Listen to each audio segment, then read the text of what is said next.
Hello everyone, আসসালামু আলাইকুম। Finally আমাদের সব কিছু রেডি। আমরা অলরেডি চেক আউট করে ফেলেছি। এখন কিছুক্ষণের মধ্যেই আমরা বের হয়ে যাব। ওয়েটারের জন্য ওয়েট করতেছি, কারণ লাগেজগুলো নামিয়ে নিতে হবে। তো ওরা বলছে স্যার আসতেছে, 3 জন লাগবে সব নামাতে। দেন ফাইনালি আমাদের সব কিছু কমপ্লিট হয়েছে, আলহামদুলিল্লাহ। সব কিছু ভালোভাবেই হয়েছে, ট্রিটমেন্ট থেকে শুরু করে এভরি আদার্স ট্রিপ।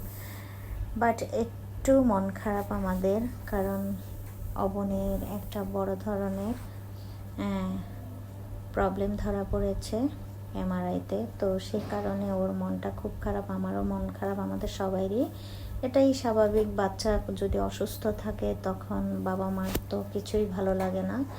তো সবাই আপনারা আমার মেয়ের জন্য দোয়া করবেন, আল্লাহ যেন ওকে সুস্থ করে।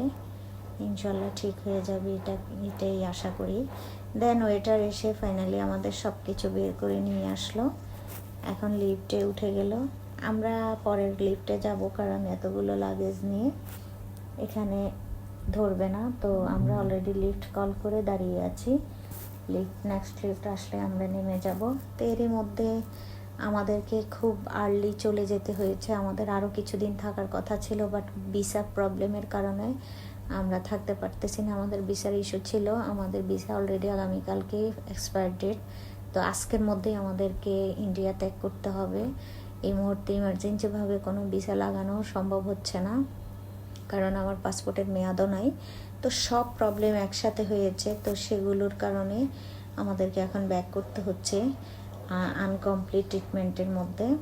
তো পরবর্তীতে আবার প্রবলেম সলভ করে আবার আসবো। দেন আমরা ফ্লাইটের টিকিটও পাইনি, ইমার্জেন্সিভাবে আমাদেরকে চলে যেতে হচ্ছে।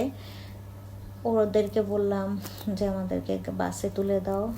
ওয়েটাররা মানে সামনেই বাস, হোটেলের নিচেই কাউন্টার, সবাই চিনে যারা এখানে আসেন।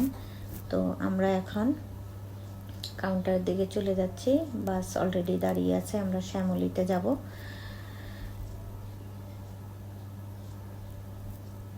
দেন ওরা লাগেজগুলো তুলতেছে, আমার হাজব্যান্ড ওদের দিয়ে হেল্প করাচ্ছে।